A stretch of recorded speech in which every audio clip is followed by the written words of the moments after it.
Hello students, निर्मल PG college की online classes में एक बार आपका पुनः स्वागत है। माई सेल्फ पारितोष शर्मा और हम प्रीवियस लेक्चर के अंदर हमारी यूनिट फर्स्ट यानी कहने का मतलब माइक्रोबायोलॉजी के पोर्शन को कंप्लीट कर चुके थे, जिसके अंतर्गत हमने ये देखा कि हमने बैक्टीरिया का अध्ययन किया, वायरस का अध्ययन किया और माइकोप्लाज्मा का अध्ययन किया। 3 टॉपिक तो हमने ये पढ़े थे, बैक्टीरिया, वायरस और माइकोप्लाज्मा। इनको सबको हमने डिटेल में देखा। ठीक, फिर इसके अलावा हमने 2 ब्लू ग्रीन एल्गी या फिर उनको हम ये भी कह सकते हैं कि 2 साइनोबैक्टीरिया का अध्ययन किया, नोस्टॉक और ओसिलेटेरिया का। ठीक, क्योंकि वो है तो एल्गी, लेकिन उनकी जो सेल वॉल की स्ट्रक्चर होती है वो बैक्टीरिया के समान होती है। अलग उनके लिए प्रोकैरियोटा के अंतर्गत एक अलग क्लास तैयार की गई, साइनोफाइसी, और उसके अंतर्गत उनको रखा गया है। तो इनको हम 2 ब्लू ग्रीन एल्गी या 2 साइनोबैक्टीरिया का अध्ययन किया, नोस्टॉक और ओसिलेटेरिया का। अब हम देखते हैं कि हमारी जो सेकंड यूनिट है उसमें प्रॉपर एल्गी आएगी। प्रॉपर एल्गी का मतलब यानी कहने का मतलब जो फ्रिश ने जो वर्गीकरण दिया, एल्गी में पाए जाने वाले रिजर्व फूड मटेरियल, एल्गी में पाए जाने वाले वर्णक, उनके आधार पर ये वर्गीकरण दिया गया और फ्रिश ने एल्गी की 11 क्लास बनाई। उन 11 क्लासेस के में से केवल 4 क्लास हमारे सिलेबस में है, क्लोरोफाइसी, फियोफाइसी, जेंथोफाइसी और रोडोफाइसी, जिसके 8 मेंबर्स टोटल हमारे सिलेबस में हैं। क्लोरोफाइसी के 4 मेंबर हैं। क्लोरोफाइसी के जो 4 मेंबर हैं हमारे सिलेबस में वो कौन कौन से हैं? वॉलवॉक्स, ऊडोगोनियम, कोलियोकीट और कारा। वॉलवॉक्स, ऊडोगोनियम, कोलियोकीट और कारा। जेंथोफाइसी का 1 मेंबर है वाउचेरिया। फियोफाइसी के 2 मेंबर हैं, एक्टोकार्पस और सारगासम। और रोडोफाइसी का 1 मेंबर है हमारे पास में, पॉलीसाइफोनिया। तो इस प्रकार टोटल ये 8 एल्गी के मेंबर्स हैं जो हमारे सिलेबस के अंदर मेंशन हैं। लेकिन इनको पढ़ने से पहले हम कुछ पॉइंट्स एल्गी के बारे में पढ़ेंगे और एल्गी के बारे में पढ़ने के बाद हम एक एक करके इनके बारे में अध्ययन करना चालू करेंगे। सबसे पहले हम क्लोरोफाइसी को स्टार्ट करेंगे। तो एल्गी के बारे में यूनिट सेकंड जो हमारी है, इसमें एल्गी दी हुई है, प्रॉपर एल्गी इसी यूनिट्स में है। तो इसके बारे में हम अध्ययन करते हैं कि शैवाल जो शब्द है, एल्गी जो टर्म है, ये सबसे पहले कैरोलस लीनियस के द्वारा दिया गया। एल्गी टर्म किसके द्वारा दी गई? एल्गी टर्म कैरोलस लीनियस के द्वारा दी गई। एल्गी टर्म किसके द्वारा दिया गया? कैरोलस लीनियस के द्वारा दिया गया। एल्गी टर्म कैरोलस लीनियस के द्वारा दिया गया।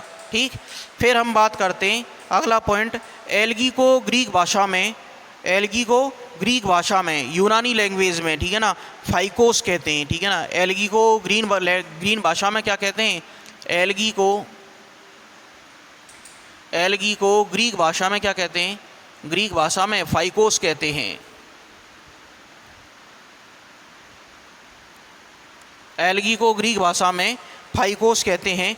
इसके अलावा एल्गी के अध्ययन को, स्टडी ऑफ एल्गी, शैवाल विज्ञान, फाइकोलॉजी या एल्गोलॉजी कहलाती है। ठीक है ना, स्टडी ऑफ एल्गी को हम क्या कहते हैं? Study of algae. Study of algae क्या कहलाता है? फाइकोलॉजी।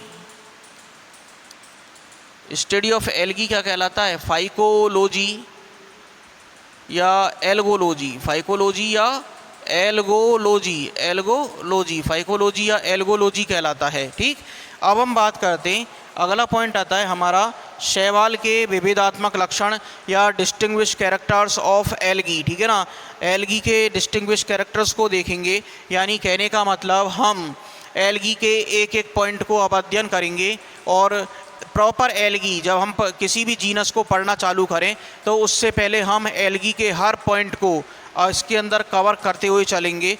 तो एल्गी के विविधात्मक लक्षण देखते हैं, हेडिंग डालते हैं शैवालों के विविधात्मक लक्षण, distinguish characters,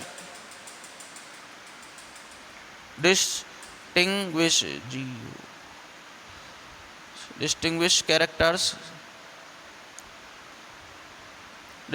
characters of algae. Distinguish characters of algae, शैवालों के विविधात्मक लक्षण। ठीक है ना, पहला पॉइंट आता है कि शैवालों का जो पादप शरीर होता है वो थैलसनुमा होता है। ठीक है ना, एल्गी का जो plant body plant body of algae कैसी होती है, थैलस लाइक होती है, ठीक है ना। एल्गी का थैलस, एल्गी का पादप शरीर, plant body of algae, plant body of algae कैसी होती है, थैलस लाइक होती है। Plant body of algae thallus like होती है, ठीक है ना। एल्गी का जो शरीर होता है वो कैसा होता है, थैलसनुमा होता है, जिसमें रूट, स्टेम तथा लीफ के अंदर ये डिफ्रेंशिएट नहीं होता है, जड़, तना तथा पत्ती में विभेदित नहीं होता है, ठीक है ना। थैलसनुमा का स्ट्रक्चर, थैलसनुमा का मतलब थैलेनुमा स्ट्रक्चर होती है, वो जड़, तना, पत्ती में पादप शरीर जो होता है उसका वो विभेदित नहीं होता है, ठीक है ना।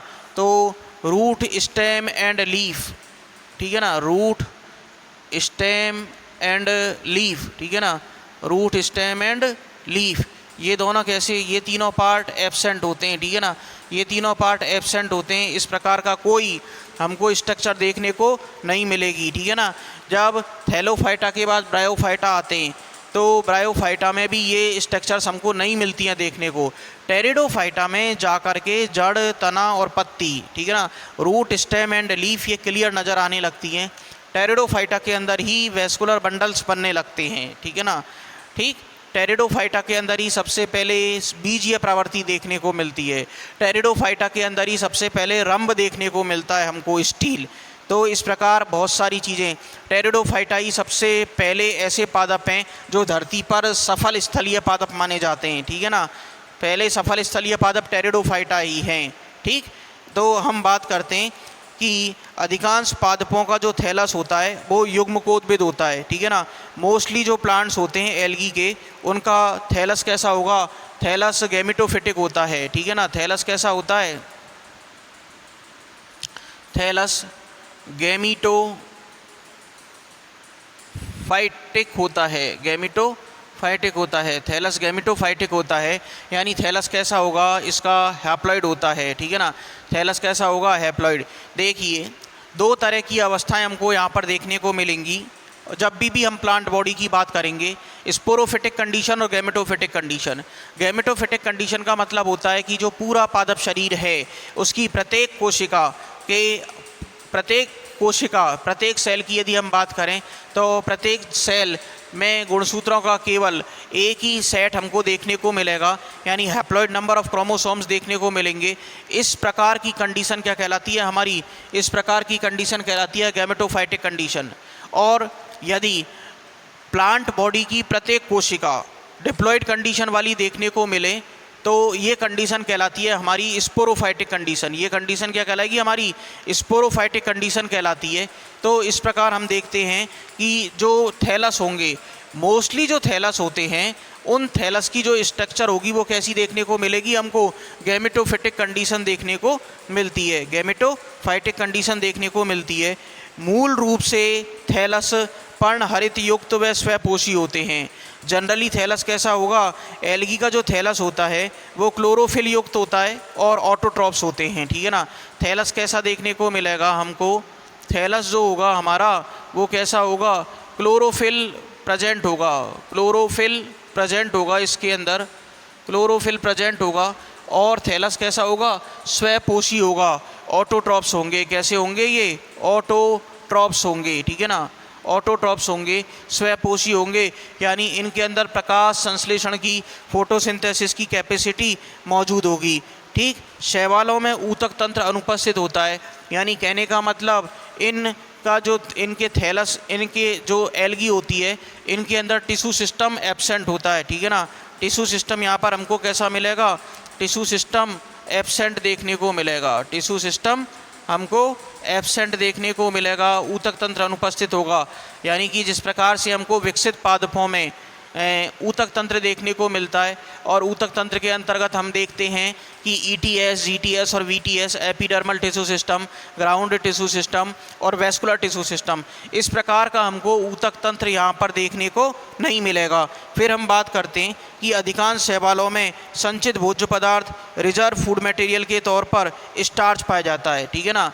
अधिकांश शैवालों में हमको रिजर्व फूड मटेरियल के तौर पर क्या मिलेगा, RFM, जिसको हम शॉर्ट में कह देते हैं, और इसकी फुल फॉर्म क्या होती है, reserve, RESERVE, reserve food material, reserve food material यानी संचित भोज्य पदार्थ के तौर पर हमको क्या देखने को मिलता है, मोस्टली शैवालों के अंदर स्टार्च देखने को मिलेगा, ठीक है ना, स्टार्च देखने को मिलेगा। लेकिन हर क्लास की यदि हम बात करें, जैसे क्लोरोफाइसी, फियोफाइसी, जेंतोफाइसी और रोडोफाइसी, तो इनके अंदर पिगमेंट्स भी अलग अलग देखने को मिलेंगे और रिजर्व फूड मटेरियल भी हमको अलग अलग देखने को मिलेंगे, ठीक है ना। लेकिन जनरली एल्गी के अंदर हमको स्टार्च रिजर्व फूड मटेरियल के तौर पर देखने को मिलता है। फिर हम बात करते हैं कि ब्राउन एल्गी को छोड़कर सभी एल्गी के जो रिप्रोडक्टिव ऑर्गन्स होते हैं, जननांग होते हैं, वो यूनिसेलुलर होते हैं except brown algae. Except brown algae, भूरे शैवालों को छोड़कर, एक्सेप्ट ब्राउन एल्गी, भूरे शैवालों को छोड़कर reproductive organs of all algae are unicellular, ठीक है ना। Reproductive except brown algae, reproductive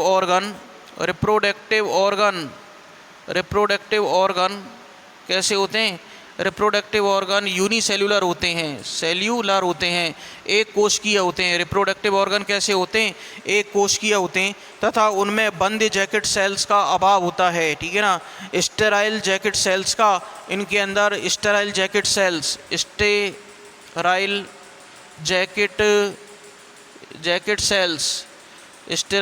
cells absent देखने को मिलती है, अनुपस्थित होती है। स्टेराइल जैकेट सेल्स अनुपस्थित होती हैं, ठीक है ना। शैवालों में जनन, शैवालों में एल्गी के अंदर जो रिप्रोडक्शन होता है वो वेजिटेटिव, सेक्सुअल और एसेक्सुअल तीनों प्रकार का पाया जाता है। एल्गी के अंदर हमको रिप्रोडक्शन के तीनों मेथड्स देखने को मिलेंगे। वेजिटेटिव रिप्रोडक्शन भी देखने को मिलेगा, सेक्सुअल रिप्रोडक्शन भी देखने को मिलेगा और एसेक्सुअल रिप्रोडक्शन भी हमको एल्गी के अंदर देखने को मिलता है, ठीक है ना। तो यानी कहने का मतलब एल्गी के अंदर तीनों टाइप के रिप्रोडक्शन के मेथड्स हमको देखने को मिलेंगे और जो लैंगिक जनन होगा, सेक्सुअल रिप्रोडक्शन होगा, वो समयुग्मकी यानी कि आइसोगैमस, ठीक है ना, असमयुग्मकी एनाइसोगैमस और विषमयुग्मकी ऊगैमस तीनों प्रकार का देखने को मिलता है। तो एल्गी के अंदर रिप्रोडक्शन के जो मेथड्स हैं, ये तीनों टाइप के देखने को मिलेंगे। रिप्रोडक्टिव मेथड्स हमको तीनों टाइप के, वेजिटेटिव रिप्रोडक्शन भी देखने को मिलेगा, ठीक है ना। इसके अलावा एसेक्सुअल रिप्रोडक्शन भी देखने को मिलेगा और सेक्सुअल रिप्रोडक्शन भी देखने को मिलेगा, ठीक है ना। वेजिटेटिव, एसेक्सुअल और सेक्सुअल रिप्रोडक्शन तीनों देखने को मिलता है। यदि हम सेक्सुअल रिप्रोडक्शन की बात करें, तो सेक्सुअल रिप्रोडक्शन के जो तरीके हैं वो तीनों टाइप को देखने को मिलेंगे, यानी आइसोगैमस का मतलब समयुग्मकी, यानी कि जो मेल गैमीट और फीमेल गैमीट है उन दोनों की वो दोनों मॉर्फोलॉजिकली कैसे होंगे, सेम होंगे, ठीक है ना। आइसोगैमस, एनाइसोगैमस, इसको हम डिटेल में देखेंगे कि ये क्या चक्कर है। आइसोगैमस, एनाइसोगैमस तथा ऊगैमस, ठीक है ना। समयुग्मकी, असमयुग्मकी और अंडयुग्मकी, ऊगैमस, ठीक है ना। ऊगैमस, समयुग्मकी, असमयुग्मकी और अंडयुग्मकी तीनों प्रकार के आइसोगैमस, एनाइसोगैमस तथा ऊगैमस तीनों प्रकार के रिप्रोडक्शन के हमको मेथड्स देखने को मिलते हैं। अब हम एक बार बोर्ड पर लिखे हुए मैटर को हम साफ कर देते हैं, फिर हम देखते हैं कि इसमें आगे क्या होगा। आगे हम इसमें देखेंगे कि एल्गी के हैबिट एंड हैबिटेट के बारे में पढ़ेंगे, ठीक है ना। प्रॉपर एल्गी स्टार्ट करने से पहले एक बार हम इसके हैबिट एंड हैबिटेट के बारे में भी देखेंगे।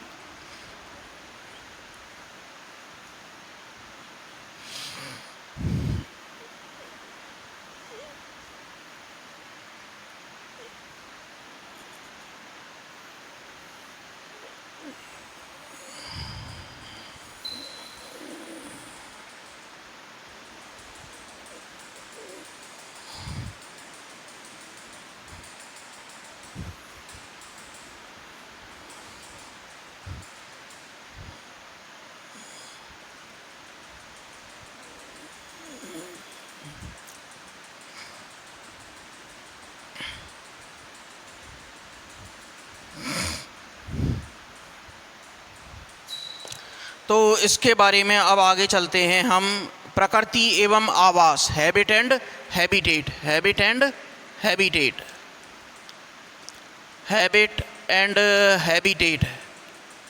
हैबिटेट, हैबिट एंड हैबिटेट के बारे में अध्ययन करेंगे कि एल्गी का जो प्रकृति, एल्गी की प्रकृति और आवास के बारे में। तो एल्गी की जो मुख्यतया एल्गी जो होते हैं, शैवाल जो होते हैं, मुख्यतः जलीय पादप होते हैं, और जो जल के विभिन्न स्रोत जैसे कि फ्रेश वाटर एल्गी और मैराइन वाटर एल्गी, यानी कि हमको अलवणीय जल और लवणीय जल दोनों जगह ये हमको देखने को मिलते हैं।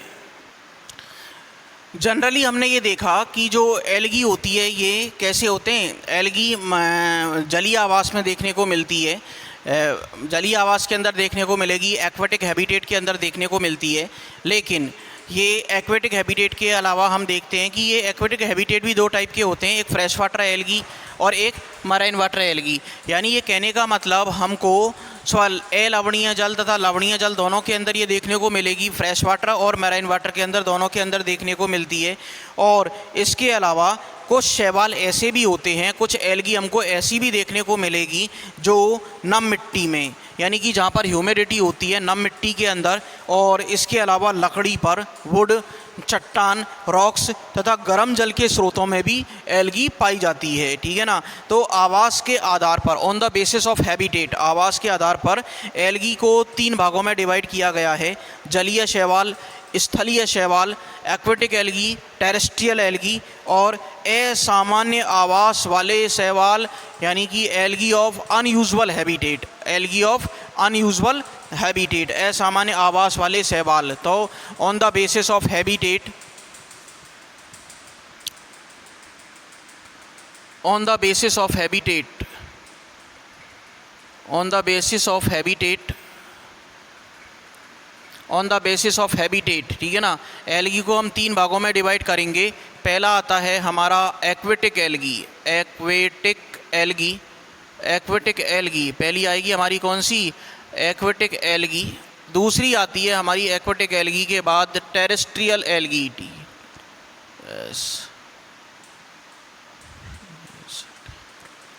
Terrestrial algae, aquatic algae, terrestrial algae. और तीसरी आती है हमारी असामान्य आवास वाले शैवाल, algae of unusual habitat, algae of unusual habitat, algae of unusual habitat, ठीक है ना, असामान्य आवास वाले शैवाल। तो पहला देखते हैं, इसमें पहला पॉइंट आता है हमारा, पहला पॉइंट आता है एक्वेटिक एल्गी। तो इन दोनों को हम रब कर देते हैं एक बार, टेरेस्ट्रियल एल्गी और एल्गी ऑफ अनयूजुअल हैबिटेट को, ठीक है ना, असामान्य आवास वाले शैवालों को। तो पहला पॉइंट आता है इसमें हमारा एक्वेटिक एल्गी या जलीय शैवाल। जलीय शैवाल 2 प्रकार के होते हैं, ठीक है ना। जलीय शैवाल भी हमको कितने प्रकार के, 2 टाइप्स के देखने को मिलेंगे। और इसमें पहला आता है हमारा अलवणीय जलीय आवास, ठीक है ना। अलवणीय का मतलब फ्रेश वाटर एल्गी, ठीक है ना। एक्वेटिक एल्गी का भी पहला प्रकार कौन सा आएगा हमारा, fresh water algae, fresh water algae, ठीक है ना। फ्रेश वाटर एल्गी आता है पहला पॉइंट हमारे पास में कि अलवणीय जलीय, फ्रेश वाटर का मतलब अलवणीय, यानी जिनके ऐसे जलीय आवास जिनमें लवण की मात्रा, साल्ट की मात्रा बहुत कम होती है, ठीक है ना। ये शैवाल नदी, नहर, तालाब, झील, ठीक है ना, नदी, ठीक है ना, नदी, नहर, तालाब, झील, नदी, ठीक है ना, नहर, ठीक है ना, तालाब, ठीक है ना, तालाब, ठीक है ना, झील, ठीक है ना, लेक्स, है ना। तो एक बार इनकी टर्म भी देख लेते हैं। नदी को हम क्या कहते हैं, रिवर, ठीक है ना, रिवर, ठीक है ना, कैनाल, ठीक है ना, कैनाल, ठीक है ना, तालाब, पौंड, ठीक है ना, पौंड, ठीक, और झील, लेक, ठीक है ना, लेक। तो ये सारे जो हमारे आवास हैं ये कैसे हैं, स्वच्छ जलीय आवास हैं, ठीक है ना। आदि के स्वच्छ जल में ये हमको देखने को मिलते हैं, आदि के स्वच्छ जल में ये हमको देखने को मिलते हैं, ठीक। तो इसके बाद हम देखते हैं कि निम्न लवणता वाले जल को, जहाँ पर सैलिनिटी कम होती है, ऐसे जल को हम स्वच्छ जल या अलवणीय जल कहते हैं। ऐसे जल को हम क्या कहते हैं, स्वच्छ जल, फ्रेश वाटर, या अलवणीय जल, अलवणीय जल कहते हैं, ठीक है ना, नॉन सैलाइन वाटर कहते हैं। यह स्वच्छ जल 2 प्रकार का होता है, ठीक है ना। ये स्वच्छ जल भी 2 टाइप का देखने को मिलता है, तीव्र गति या धीमी गति से बहते हुए जल में पाए जाने वाले शैवाल, यानी कि ये जो स्वच्छ जल होगा या तो ये रनिंग वाटर होगा। अब हो सकता है वो रनिंग वाटर धीमी गति से हो या स्लो स्पीड से हो या फास्ट स्पीड से हो, जैसे झील है बहता हुआ पानी होता है, ठीक, नहर है ये रनिंग वाटर होता है, इसके अलावा नदी है ये भी रनिंग वाटर होता है, ठीक है ना। अब हम बात करें जैसे तालाब है ये स्थिर जल होता है, ठीक है ना, ये एक स्टेबल या इमोबाइल वाटर सोर्स है, ठीक है ना। तो जो गति करने वाला रनिंग वाटर होता है, तो रनिंग वाटर के अंदर हम देखते हैं कि गति करने वाले तीव्र या धीमी गति वाला जल, ठीक है ना, गति वाला जल है ना, तीव्र या धीमी गति वाला जो जल होता है, इसमें पाई जाने वाली जो एल्गी होती है वो कौन कौन सी होती है, जैसे वॉलवॉक्स है, यूलोथ्रिक्स है, क्लेडोफोरा है, ठीक है ना।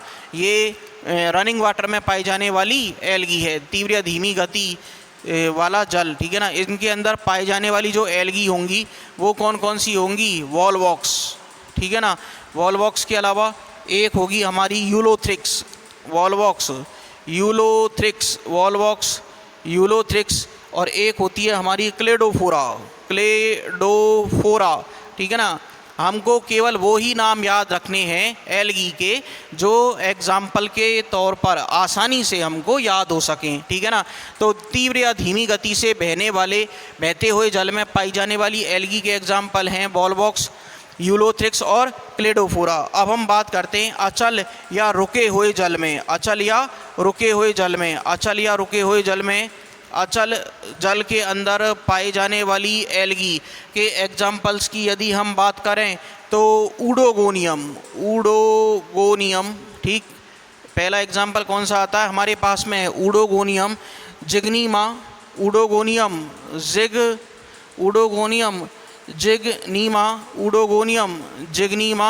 इसके अलावा जिग्नीमा के अलावा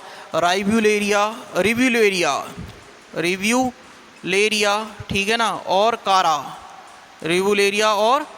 ठीक है ना, रिव्यूलेरिया और कारा, देखो REVULARIA, रिव्यूलेरिया और कारा, ठीक है ना। तो इस प्रकार हम ये देखते हैं कि ये हमारे जो फ्रेश वाटर एल्गी हमने देखा कि नदी, नहर, तालाब और झील ये हमारे कम लवण वाले जल होते हैं जिनके अंदर लवणीयता का गुण कम होता है, इसी कारण इन्हें हम फ्रेश वाटर एल्गी भी कहते हैं। और फ्रेश वाटर एल्गी के जो ये सोर्स हैं इनको हम देखते हैं कि इनके अंदर भी जो जल होगा वो दो टाइप का देखने को मिलता है, या तो तीव्र गति से बहता हुआ जल या धीमी गति से बहता हुआ जल, यानी रनिंग वाटर होगा, ठीक है ना। अब रनिंग वाटर के अंदर पाई जाने वाली जो एल्गी है वो दो टाइप एल्गी के एग्जाम्पल्स कौन कौन से होंगे जो रनिंग वाटर के अंदर देखने को मिलती है, वॉलवॉक्स है, यूलोथ्रिक्स है, क्लेडोफोरा है। वॉलवॉक्स, यूलोथ्रिक्स और क्लेडोफोरा ये रनिंग वाटर के अंदर पाई जाने वाली एल्गी है। अब हम बात करते हैं कि स्टेबल वाटर में पाई जाने वाली एल्गी ऊडोगोनियम, जिग्नीमा, रिव्यूलेरिया और कारा, ये स्टेबल वाटर के अंदर पाई जाने वाली एल्गी है, ठीक है ना। अब हम बात करते हैं मैराइन एल्गी की। अगला एग्जाम्पल आता है हमारा, दूसरा पॉइंट आता है फ्रेश वाटर के बाद में लवणीय एक्वेटिक एल्गी, जलीय शैवालों में पहला टाइप आया फ्रेश वाटर एल्गी या अलवणीय, है ना। दूसरा आता है हमारा लवणीय या जिसको हम कहते हैं मैराइन वाटर एल्गी, ठीक है ना। कुछ शैवाल ऐसे होते हैं जो समुद्रों में या लवणीय जल के अंदर, समुद्रों के खारे पानी की झीलों, समुद्रों में खारे पानी की झीलों में तथा लवणीय जल में पाए जाते हैं, ठीक है ना। समुद्रों में पाए जाएंगे, या तो कहाँ पर देखने को मिलेंगे, समुद्रों में, या फिर सैलाइन वाटर के अंदर, ठीक है ना, खारे पानी के अंदर, सैलाइन वाटर में खारे पानी की झीलों के अंदर देखने को मिलेंगे, ठीक। तो इस प्रकार के जो शैवाल हैं वो मैराइन वाटर एल्गी कहलाते हैं। और फियोफाइसी और रोडोफाइसी के जो मोस्टली मेंबर्स हैं वो लवणीय जल में पाए जाते हैं। फियोफाइसी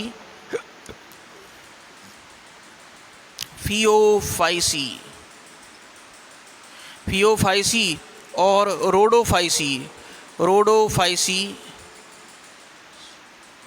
रोडोफाइसी जिसका मेंबर क्या होगा, रोडोफाइसी का मेंबर होता है कौन सा, रोडोफाइसी का मेंबर होता है पॉलीसाइफोनिया, रोडोफाइसी का पॉलीसाइफोनिया, और फियोफाइसी का एक्टोकार्पस और सारगासम।